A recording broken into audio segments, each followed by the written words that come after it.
Hello and welcome back to my channel. My name is Kate from Kate's Crafting Nest, and today we are working on block number 3 on the Tula pink butterfly quilt.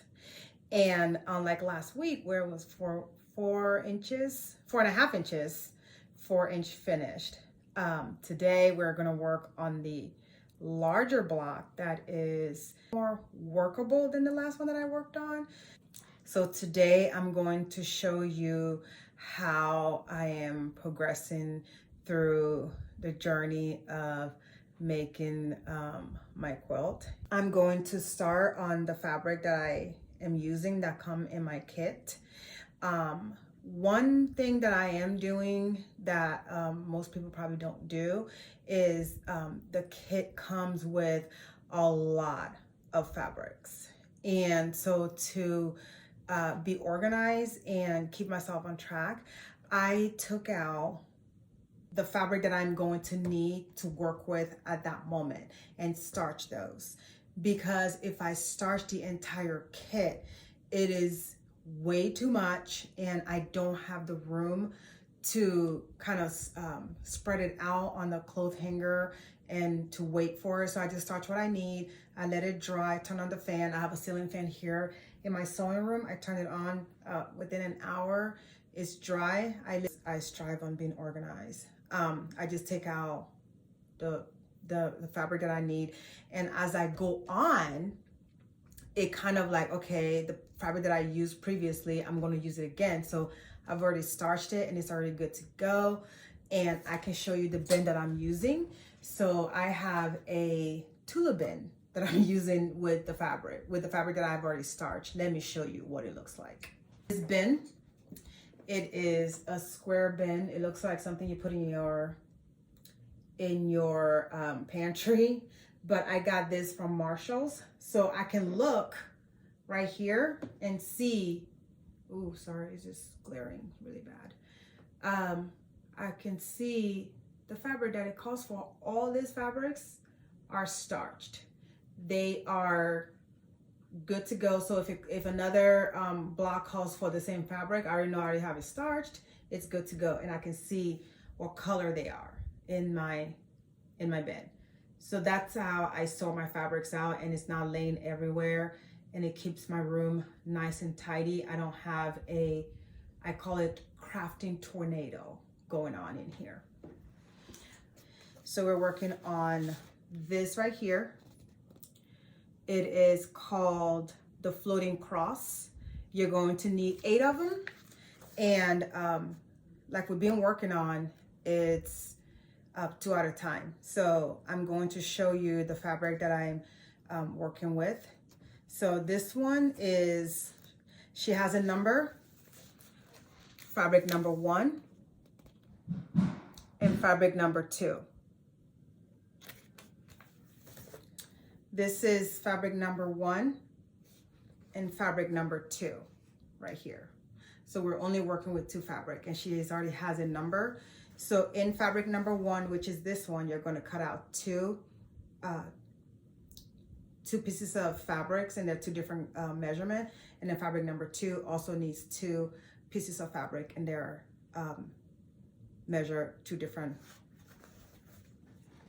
measurements. I have cut out my fabric right here.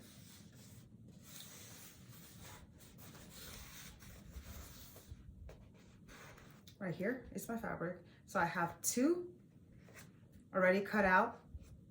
This is my fabric number 1, and this is my fabric number 2 right here. So what I'm going to do is piece 1 block for you to see today. The remaining 3, you're going to make 2 each. So let's get going. The instruction is like, you're going to take fabric 1 right here and 2. You're going to join these 2 together right here. This is 2 left here. I'm just going to piece them.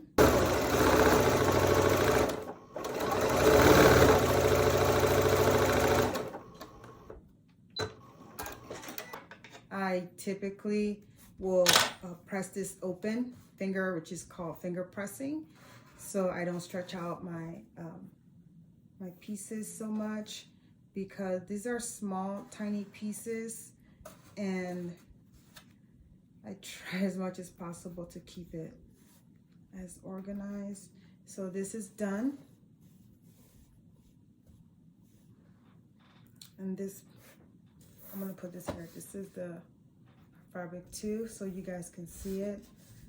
And always remember to put this together like that, and I have fabric number 1 that's going to go with this finished piece right here. It's gonna go on either side of that. So I'm using up all my fabric number 1, and I'm gonna join this to this, and so.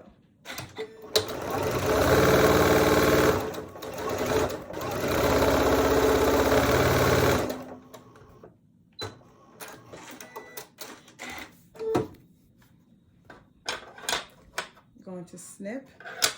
Again, I'm going to finger press this side open. I am pressing everything open today because this block is relatively small, and it's got a lot of seams. So if you don't press open, you will have a bumpy block. So to keep from having a bumpy block, I'm going to press my seams open, and I'm going to join this number 1, the other piece. I'm going to join it to this. So I just want to finish with this piece before moving on to the next piece. That way I don't mess up. I don't like to have to use the seam ripper because I want to try to do it right the first time as much as I could. And then finger press it open. Now when I finish, I will go and press it open with my iron, and I will use a little bit of starch, a little bit more starch to kind of make it a little more stiff. Oh, see, I already made a mistake right there. So this part's done. So the next thing is putting that together right there. This block come together really fast. I'm not sure if you guys can see what it looks like so far. So this right here are done. This is done. So I'm just gonna sew this piece to this piece, and then this piece to this piece right here to this piece.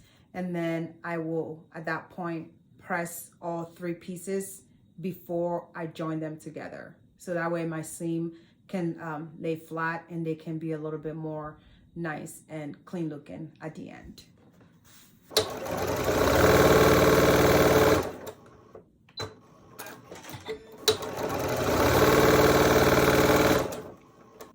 So I'm finger pressing.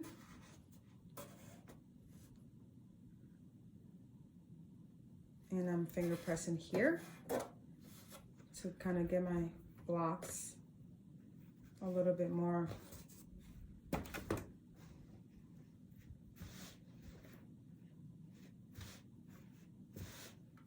this is what it looks like right now. My tip is to make sure when you're sewing together your 3 pieces right here, to make sure that you don't flip it like that. This, a light fabric will have to be together, a light fabric will have to be together right there to get that T look. It looks like a floating T to me. These are like the supporting, I call them the supporting characters. So they will be around like that. That's just my tip on this one. I'm going to go and press this 3. This is what everything looks like. It's all pressed open. I pressed open there. I pressed open there. And I also pressed open right here. So what I'm going to do right now is join this piece to this piece, and then join this piece to this top piece right here.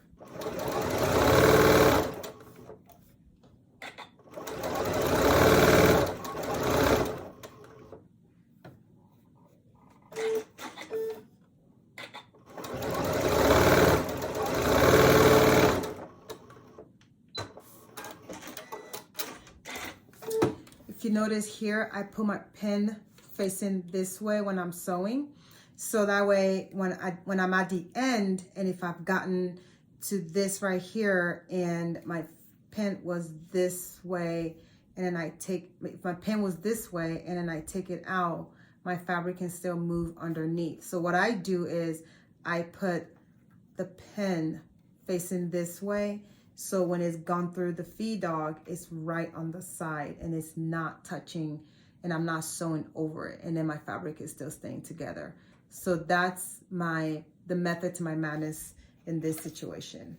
And that's kind of how I sew all my blocks when I'm quilting, so that way I can keep things together. That's just my method. It works for me. I'm just sharing with y'all. Maybe that will help you in your sewing room.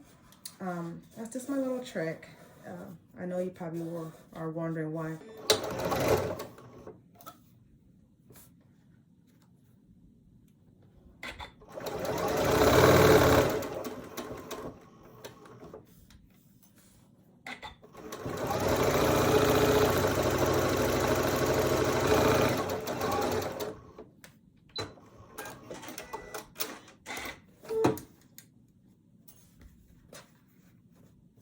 I'm going to press, finger press,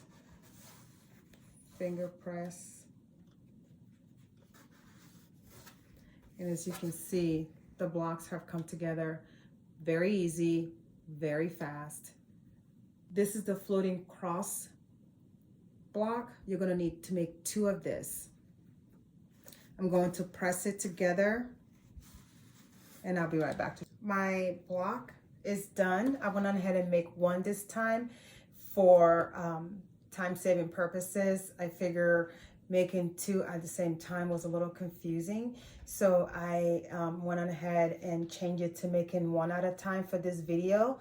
If this works better for you, let me know, and I will keep making 1. And if you prefer for me to make 2 at the same time, like I was doing with the previous 2 videos, I will also continue as well. This is my block for this week. I'm going to go ahead and make 8.